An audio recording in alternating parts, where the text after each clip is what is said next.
We are going to go ahead and get started, and we'll be answering a lot of questions about how our webinar will work, as well as many other details throughout the evening. And again, this webinar is being recorded, and we're so glad that you're here with us this evening. So first of all, we are going to start with some introductions, and I would like to begin by introducing myself. My name is Cassandra Heifetz. I am currently the Dean of the K-6 Virtual Academy. I'm super excited and proud to be in this role. I have been an employee of Montgomery County Public Schools for 23 years, and I have been a classroom teacher in elementary school, a middle school math and English teacher. I was a media specialist, an assistant principal. Most recently, I was the principal of Glen Haven Elementary School in Silver Spring, part of MCPS. And I'm really honored and excited to be leading this new work. And good evening. My name is Steve Orders. I am the Dean of the Upper School, which is 7th through 12th grade. And I have been with the county for 20 years now. I started back in 2000 at Wood Middle School. I went to Wooten High School after that. Go Patriots. I spent some time at central office working with the English department, writing curriculum and assessments and lots of other fun resources, some of which prepared me very well for this kind of information and job. And then I moved to Clarksburg for a bit, worked with Watkins Mill High School, and most recently Clemente. Go Golden Hawks. Very excited to take all of those experiences with all of those amazing teams and bring them to this work and get started with this new team that we're building now. Thanks for joining us tonight. All right, so just a little bit about the organization and structure of how our virtual academy works. We have a lower school, which covers grades K through 6, and an upper school, which is grades 7 through 12. And so I'd like to introduce in the lower school leaders who are joining me. So we have Jackie De Lucia, the supervisor of the lower school. We have Marjorie Cohen, one of our coordinators, and Kimberly Hayden, one of our coordinators. And together, the four of us are leading the work of the lower academy. And for the upper academy, I'm super proud to introduce Dacia Robertson, who's our supervisor for the upper level school, as well as Nicole Reeves and Carrie Vieira, our two coordinators. It's an amazing team, and we are all working together, upper and lower together, to get everything off the ground.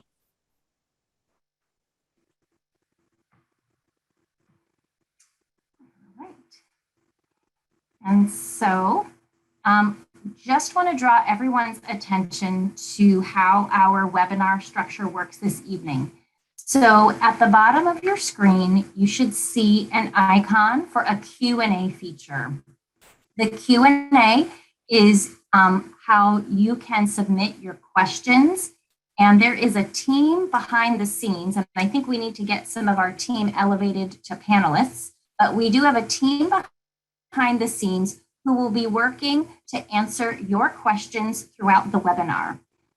We do know a lot of the common questions you might have, and so we are intending to answer some of those throughout the evening in our presentation, but we recognize there may be some other questions that we aren't able to address this night, and we do encourage you to share those in the Q&A. Many of the questions will be answered during the time we're together. However, if we run out of time to complete those, or if there are questions we don't quite have the answers to yet, you may not receive an answer right away. However, all of those questions are being looked at and worked on.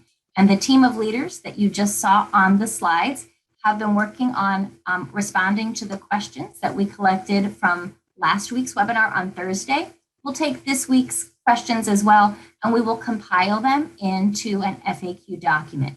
That FAQ will then be shared out along with the recordings of the webinars from the past two meetings. So again, we appreciate your questions. We are working hard to answer them, and we hope that we can answer most of those this evening.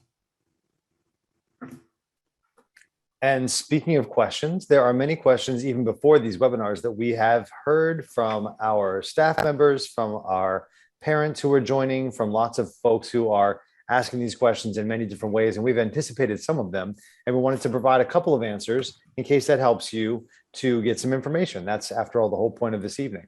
So one important thing to talk about is the program size and scope. So there have been many different iterations of interest and applications and so forth. And as of right now, about 2,500 students and families have submitted applications for the virtual academy. So that's important to note because we want to talk about how the program is broken down. We have 7 to 8 teachers each at the grade level for elementary school, and then in middle and high school, each program has about 4 to 6 teachers in each subject area. Some have more specialization, and so there are different numbers, but for the most part, we have a very large staff who are poised to welcome and to help a very large student body to reach success. And some specialized courses and programs, again, such as international baccalaureate programs and classes and things like AP horticulture and some other specialized classes that would normally be offered in a comprehensive in-person school will not be offered because we are staffing for an entire county's worth of students with a staff that is ready to meet their needs.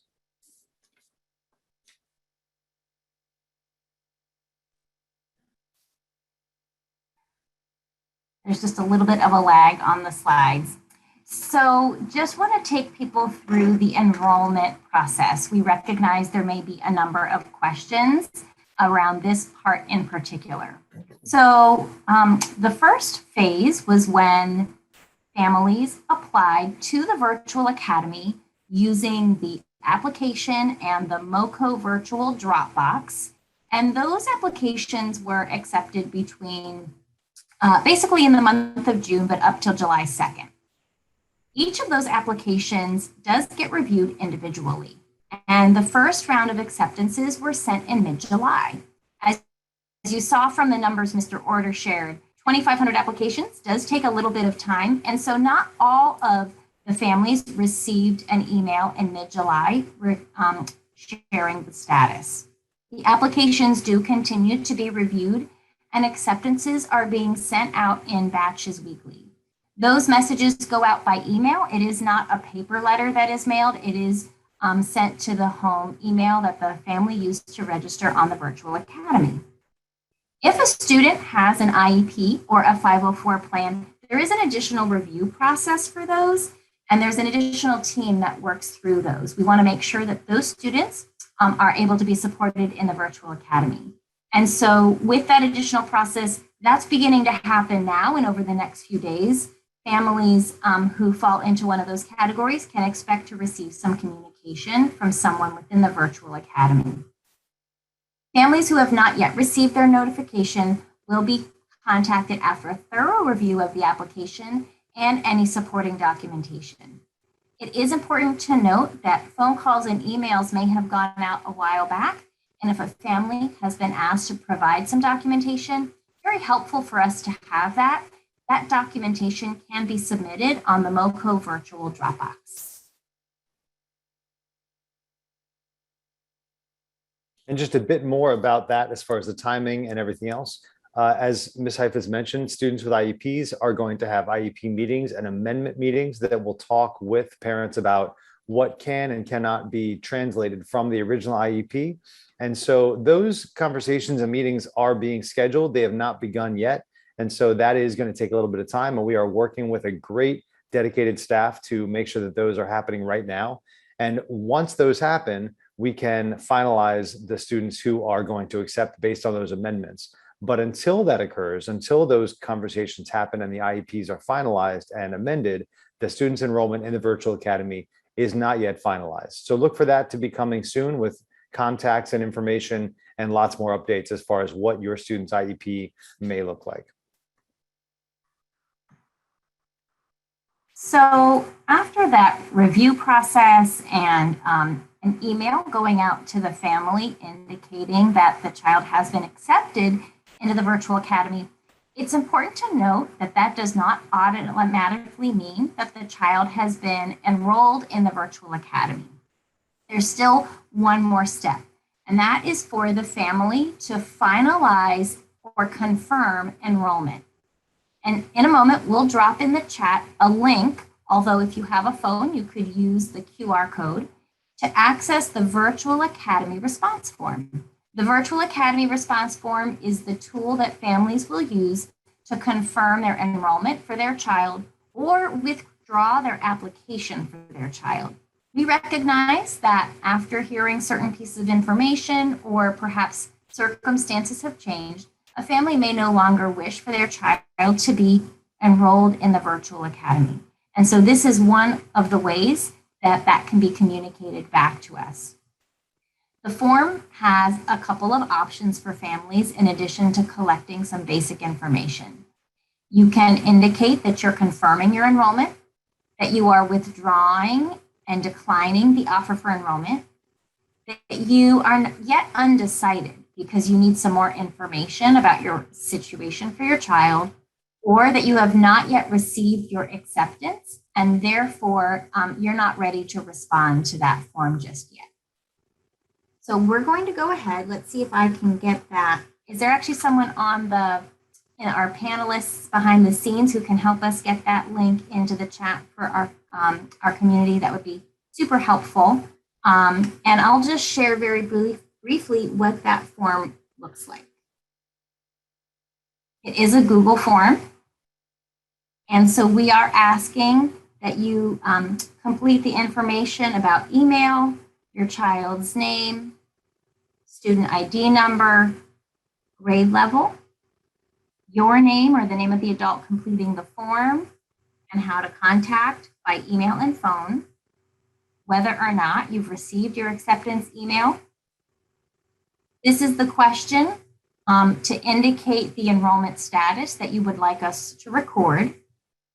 If you indicate on here that you are declining, we will not need to have any further conversation. We will simply withdraw your child's application from the virtual academy. And then a few additional questions. There is a Chromebook question here. For example, you might tell us that your child has an MCPS Chromebook or your child needs an MCPS Chromebook. Even if you do not have an MCPS Chromebook because you have your own, please indicate that they would need one in case we need them to have that kind of device for testing. And then a few other questions about whether you're interested in having your child participate in extracurriculars or have other particular considerations you'd like us to be aware of. So that just gives you a little bit of information about the form. And again, that form is available from the bit.ly link, which has now been dropped in the chat and is available with the QR code on the slide. And one thing about that, you mentioned devices. One thing that has been a common question has been whether students need to have an MCPS device or not. And just to be totally clear, we do want every student to have an MCPS Chromebook. Those are being provided to families free of charge. We will have information as far as distribution very, very soon to share with you. But if you have an iPad or a MacBook, those are fine to use supplementally. But we do want to make sure that every family has an MCPS Chromebook available, because for testing and some other applications, it will be important that you have the same devices that everybody else has, so we know how to log you into the things you need to access. So shifting gears slightly, it's important to think about how the virtual academy this year going forward is going to be different from what we've all experienced most recently as the county-wide remote learning during the pandemic. So obviously this has opened up some ideas and some necessities that we didn't anticipate a few years ago, but many things have already been happening that we are trying to leverage and move into a new era of online education. And so we really want to highlight some of the things that will be different and specific for our Montgomery Virtual Academy going forward that may be a paradigm shift for many people coming out of the pandemic learning. So we have a few things to note here. All right, so we're going to take a look at a few of the program details for the Virtual Academy. First, we'd like to point out that this is a 5-day-a-week program, full instructional days for all of the levels, and this is primarily a synchronous model of instruction at this time. We recognize that last year, those students who were engaged in virtual learning with MCPS may have had a schedule that was not a 5-day-week schedule, but this particular program is a 5-day-per-week schedule. We are asking families to make a full year commitment. We are looking to offer a full and complete program to our students, and that full year commitment is really important in making sure that we provide that continuity for students. There will be transfer opportunities at the end of the marking period and semester. This will also support in-person schools who might have students transitioning back to them from the virtual academy at certain points. And so those transition points of the marking period can be very helpful to the in-person schools. We are providing core courses to meet MSDE and graduation requirements. We recognize that we have students, particularly those in high school, who are on that path to graduation, and we want to make sure we get all of our students there. So we have staff and counselors who are checking and cross-checking that students are meeting those requirements and that we are offering those core courses. I really do want to emphasize, though, as unfortunate as it might be to some, that we are not offering specialized programs at this time. We mentioned that a little bit earlier, but IB programs are one example of a specialized program. And the center programs that you might see in elementary school, the Centers for Enriched Studies and the magnet programs are considered specialized programs. We are not offering those programs at this time either. That information was shared on the application, but we recognize some families might have overlooked that. So we do really just want to emphasize that those programs are not going to be offered in the virtual academy. And that's been an important question that's come up as far as whether if I take the virtual academy for the semester or the quarter or for the year, will I lose my seat in those programs? And unfortunately, the answer is yes, because those programs, many of them, I'm speaking specifically of the middle school programs that I'm, very connected with. They are based on a number of limited seats. And so if you are joining us, which we would love you to do, you will be vacating a seat in their programs. That is a very common question that's come up. So I just wanted to reiterate what Ms. Heifetz just said about that. And as we've already said a few times, there are IEP and special services reviews, which are happening right now. So as those are happening, you are able to make your choices based on what information you're given in those meetings. And those are being scheduled and being conducted at the moment. So if you haven't heard back from anybody recently, then you should look for a call very soon. A couple of folks in the Q&A have put in there that they have not been contacted yet. Again, we have a staff that is working very closely with everybody to set those up and make sure they happen as soon as possible. So we appreciate your patience with that. There will be an expectation of in-person on-site engagement at certain points throughout the year.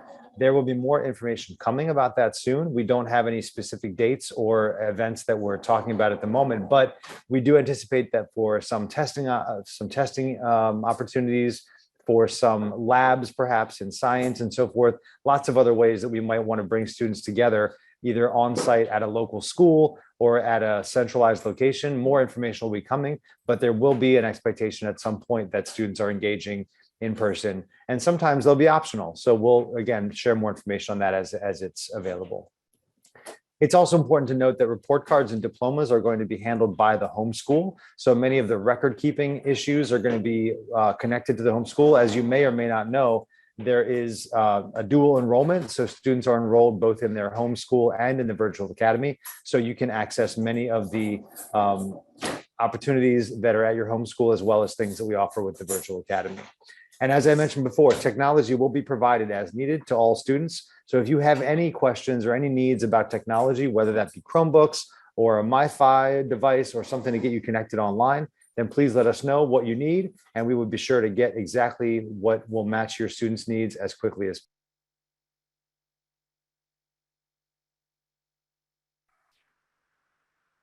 So we've gotten some questions in the past about our staff and are our staff teachers.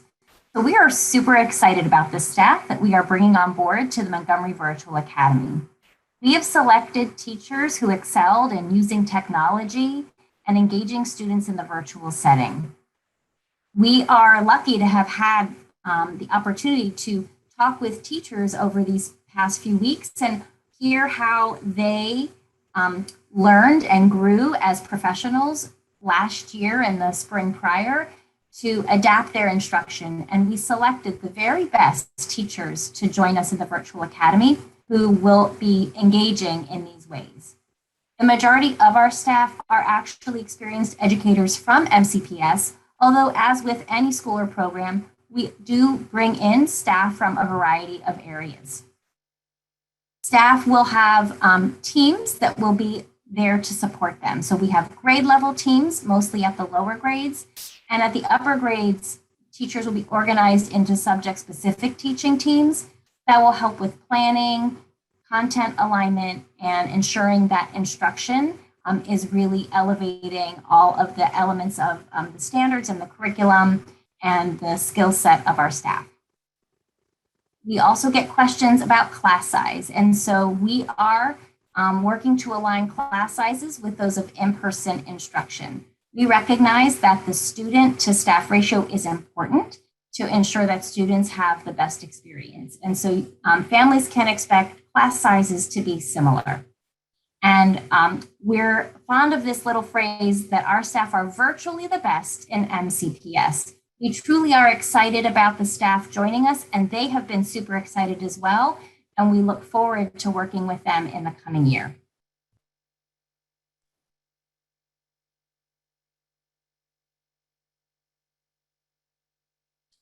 There are lots and lots of things to share about the curriculum, but the basic thing that I would like to share as we go into this slide and talking about the specifics for the grade levels is that we are really basing what we do on what has already been working very, very well in the in-person instruction, and also making adjustments and innovations to make things even more accessible and give even more options for students as far as student choice and engagement with peers and project-based learning and all of those things. So those curricular conversations are already happening now, and they will of course continue as we plan for the upcoming quarter and into the future. So I'll let Ms. Heifetz just speak for a moment about elementary, and then I'll talk a bit about secondary.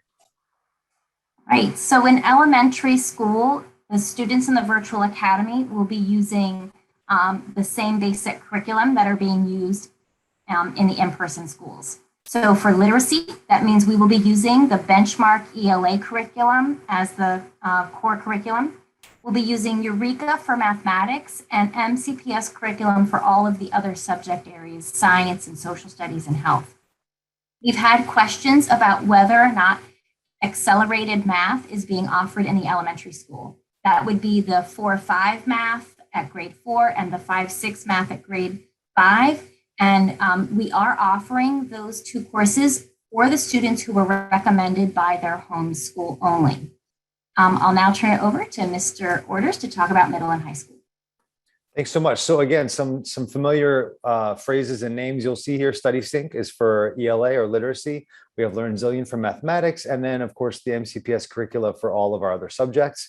And they are again basing these things on in-person opportunities for learning that we have found to be very successful, and then pivoting and making some really interesting innovations to let students work together in ways they couldn't before, and also have ongoing and in-person real-time feedback on what students are doing well and what they need to get help with. So in high school, very similarly, we have a blend of MCPS curriculum as well as some online offerings such as Edmentum courseware and lots of other online resources. You may have heard in your households last year things like Nearpod and Padlet and a bunch of other apps. There are many, many things that are available for our teachers to make this online experience as engaging and interesting for students as possible.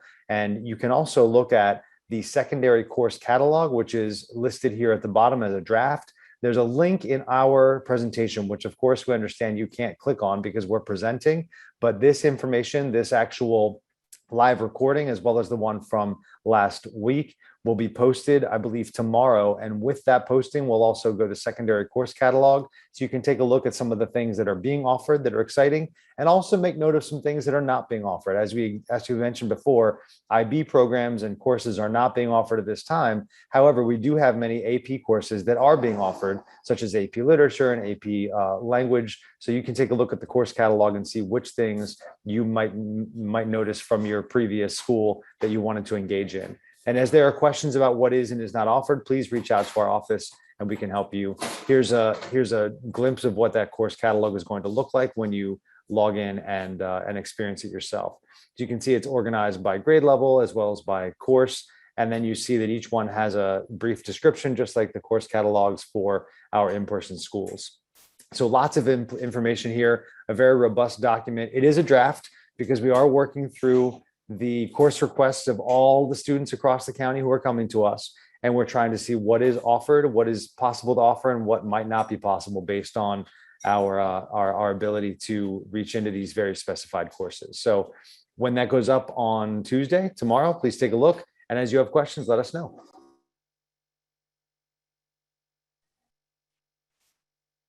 All right, try to keep my slides moving in the right direction here.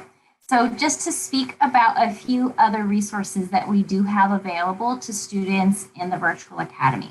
We will have school counselors, and so school counseling services will be available to students. We will have special education services for those students with IEPs. I did take a peek at the Q&A and I saw a question about how would we know that a student has an IEP? Well, a student has a notification that they have an IEP on their ID number. So when you provide an ID number when you register, that gives us a signal that there is an IEP. And so then there's some additional work behind the scenes that goes into determining what those services and supports need to be. ESOL is also being provided for those students who are English language learners. And again, same kind of thing. The need for ESOL is also attached to a student's ID number. And so we have that information on students. And other academic supports will be available. This might be informal kind of supports. When we take a look at the schedule, you'll see some of the opportunities for that. So it might be through check-ins, office hours type opportunities for students, but it may also be more formalized academic supports for students who may need a formalized intervention to help them be successful in their academic program. Thank you. And as I mentioned before, we do have technology that will be issued by MCPS. We've done a great job, I think, of making sure that our students and families have what they need throughout the pandemic and the online learning. There are new devices that are being issued. So again, much more information will be shared about that soon as far as distribution and scheduling and locations and all of that good stuff.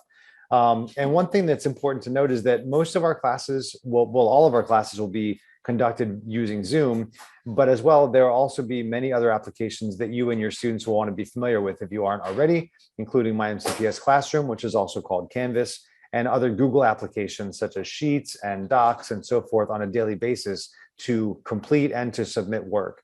We're working very closely with our teachers to make sure that we have an easy to navigate system that everyone can get into and they can submit their work very seamlessly. And we'll of course continue improving that as we move forward. And there may be other technological applications to support engagement, such as the apps that I mentioned. And we are looking into new things that we can use to leverage student engagement and make sure that they get everything they need, as well as lots of opportunities to show what they know in many different ways.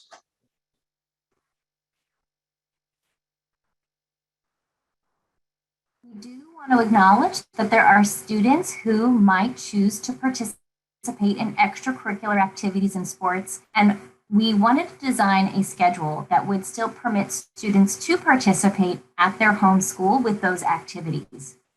While we may not be offering in-person sports and registering students for that, the home schools are able to do that.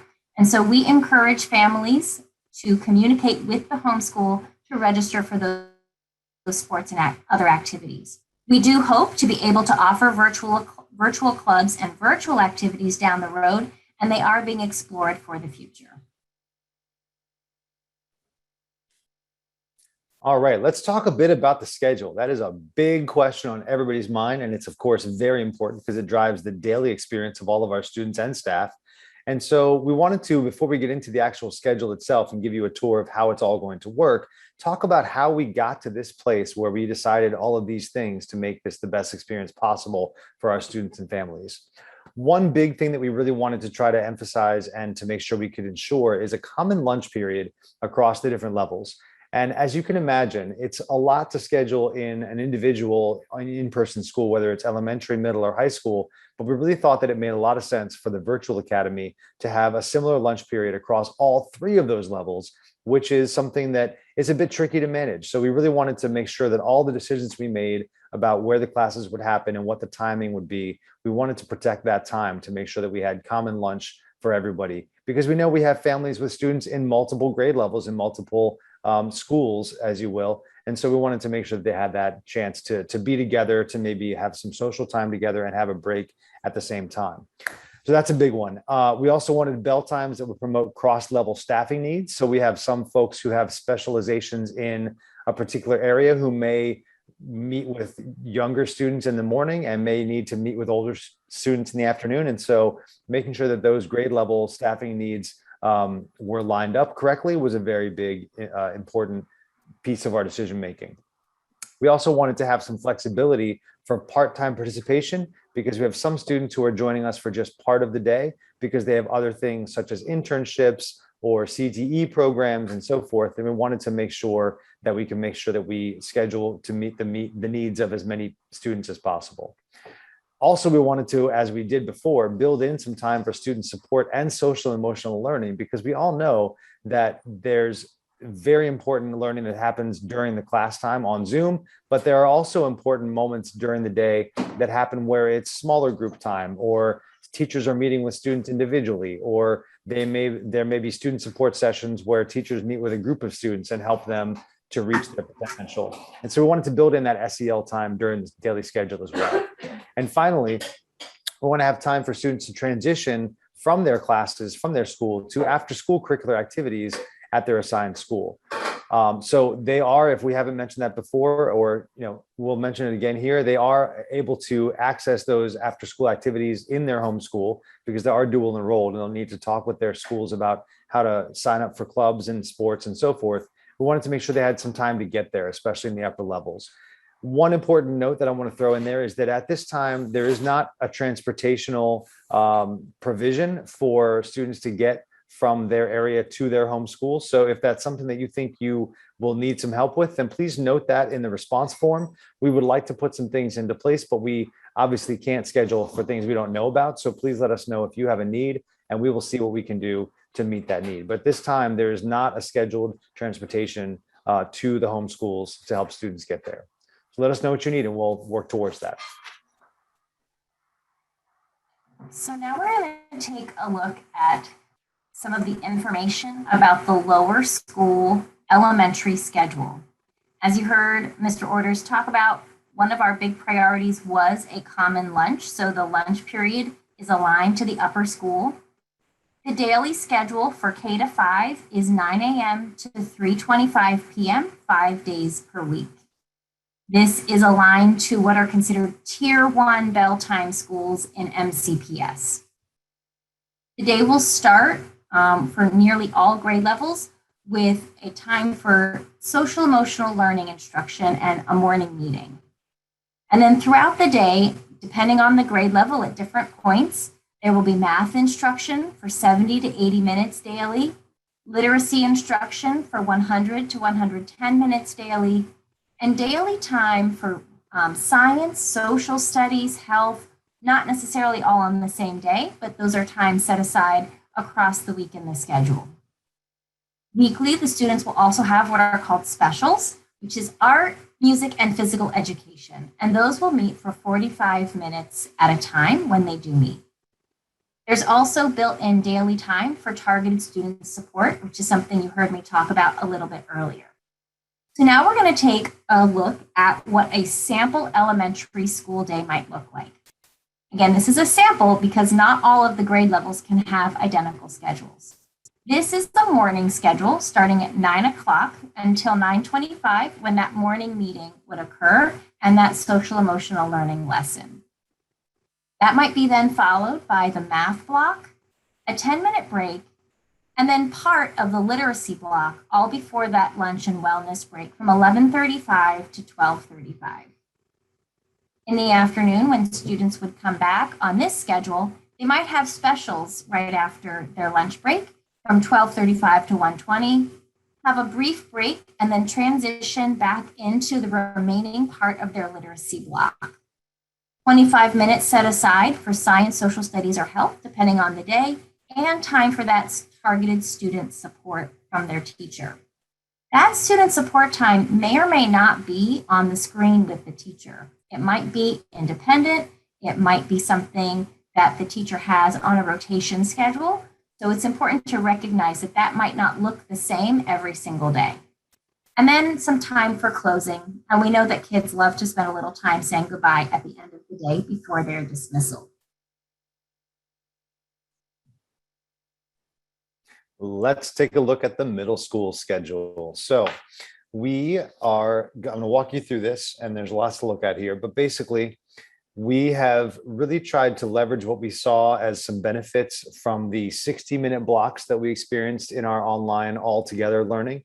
And we've even upped that ante a little bit to make it even more accessible for students, because a lot of research shows that the more time you have up to a certain point with your teacher, the more flexibility you can have with how to schedule the move from direct instruction, where you're telling students what they're learning, to collected practice where everyone's practicing it together, to independent practice, which we found across the county was very useful for students, especially when they could have independent practice, which has typically been moved to the homework area or the on your own after school is over area, to some time during class to begin those assignments and those practice pieces with the teacher still in the room with you. So we're really excited about the idea of offering in many cases 75-minute blocks at the upper level.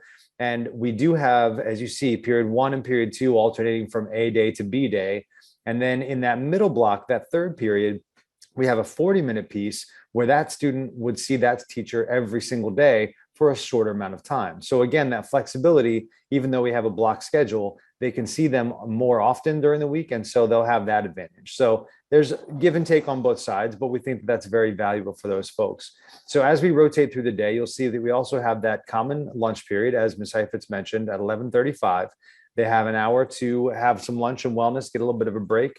And then we have an advisory period, which we're very excited about, which is a shorter little block of time to meet with smaller groups of students and a different group, perhaps with an adult who's helping them to see what they might need with that SEL, again, to find out where they may need some extra support and to just help them get a bit of a different take on what's happening. We had a lot of different schools with a lot of different successful pieces that looked that way in their schedule throughout the week.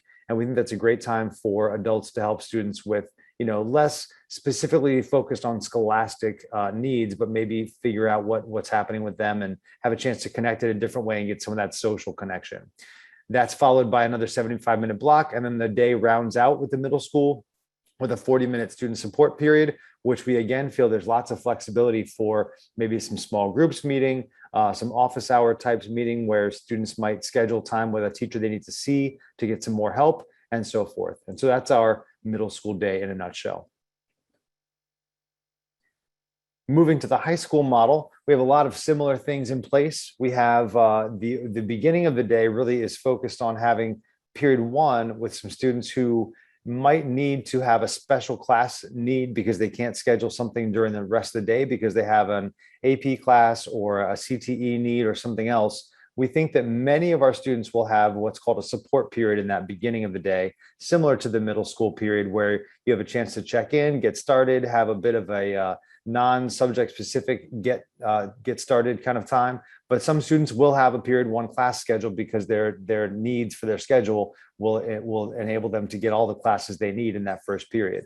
So that starts at 7:30. And then at 8:15, we kind of join up with the middle school model. And so students who may need to, in the middle school, take a high school course, for example, can take advantage of that first instructional 75-minute block of the day at 8:15. Then we have another one of those periods that meets every single day with that period 4. So they'll have a 40-minute block every day with that teacher. And then we have 75 minutes again, alternating A and B, followed by lunch, and then the advisory, and then period 6 or 7 to close out the day. So very similar from middle to high, but a little bit different because of the needs of those students and the connectivity between the two programs. So now let's take a look at some important dates coming up.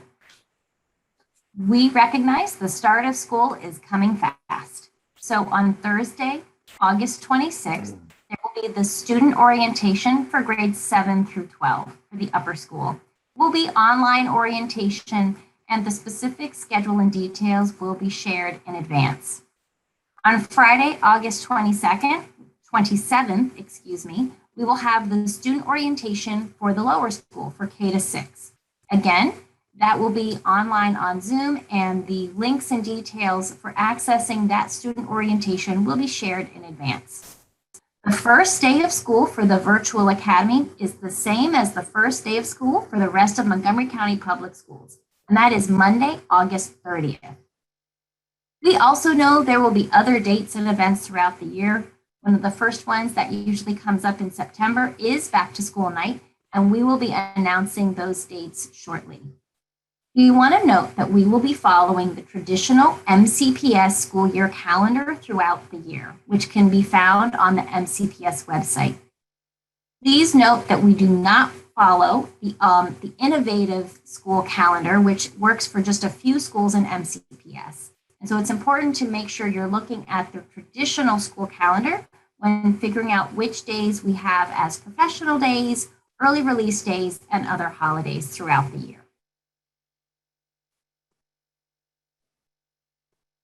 All right, and we've mentioned a bunch of these things throughout the session here tonight, but things that will be coming for more information very, very soon.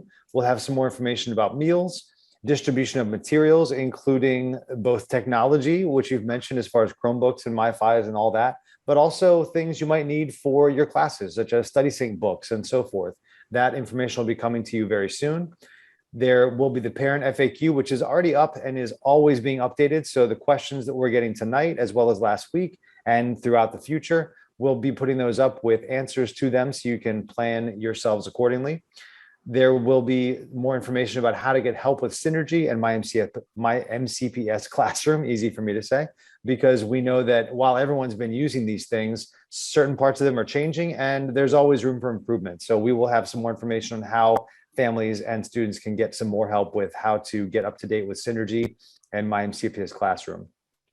Student schedules obviously are coming very soon. You'll need to know where you're going and where to show up to your classes. So that'll be coming soon, as well as other special events that we are planning once we are getting our staff fully on board and we talk about some interesting and exciting events and opportunities for getting people together online, but also maybe in the future, depending on how things are going, maybe getting people together at certain locations to, meet socially distance and get together in person. So lots of possibilities throughout the year. And we'll keep seeing how things unfold as we plan those events, but more information to be coming soon. So as we bring it to a close this evening, we want to make sure we provided you again with these two important links and ways to access us. So the first is the MoCo virtual at mcpsmd.org. That is the Dropbox. This is the same site where you would have sent your application and any supporting documents. If you've been asked to submit documentation, you can use that Dropbox to submit those. Please note that that Dropbox, while it is monitored, it does get a fair amount of volume. And so we just appreciate your patience while staff work through responding to the requests and emails that come through that. We also then have the response form, which was mentioned earlier this evening, and we'll drop that in the chat again in a moment. The Virtual Academy response form is the way that you can let us know that you are confirming your enrollment. I do just want to clarify something I said about that. You can certainly complete that at this time. If you have not received your letter, you can do it now and let us know you haven't gotten your email. Or if you choose to wait until you receive your response, that is fine too. Either way works for us. We just wanted to make sure that you had access to this information. And as we close out, I just want to say on behalf of both Ms. Heifetz and myself, and also for all the teams that are working to get this whole thing up and running, there has been a ton of work that has been happening behind the scenes, both months ago and this week and going forward. And we would be remiss if we didn't thank all of the amazing people who have gotten this thing started and brought us on board and really put a lot of amazing pieces in place to make sure that we have the best possible educational experience for our students in this virtual world. This is an opportunity that we have never had a chance to really do quite this way in MCPS. And I know that Ms. Heifetz and I are super excited to get it started and to get your students enrolled and get everyone going with the best possible experience. And I just wanted to say thank you to all of our families for joining us tonight with your valuable time, and also for trusting us with your students to try this amazing new opportunity that we think will be a big part of the future of education. So I want to say thank you very much to all of those who are with us tonight and those who have made this possible to get this far. And let Ms. Heifetz close us out, and we'll stick around for a bit to answer some questions in the chat as we can. Absolutely. I totally want to echo everything Mr. Orders said. There are an incredible number of people who have been working hard across MCPS, our team, and many others supporting this effort. And we are so grateful for the partnership and the hard work. We are grateful for you being here this evening. We recognize that you came in with many questions. Hopefully, we've answered at least a few of them. We know that many more remain. The team that is answering questions will remain on. We will stay open until 7:30, at which time we will conclude the meeting. Any questions that have not yet been answered by 7:30 will be incorporated into the FAQ document. Those documents plus the recordings will be shared out. Those will be available on the website, as well as we'll be doing some messages back to families in the coming days. So we thank you for your patience. We thank you for your attendance, and we are so excited to be on this journey with you.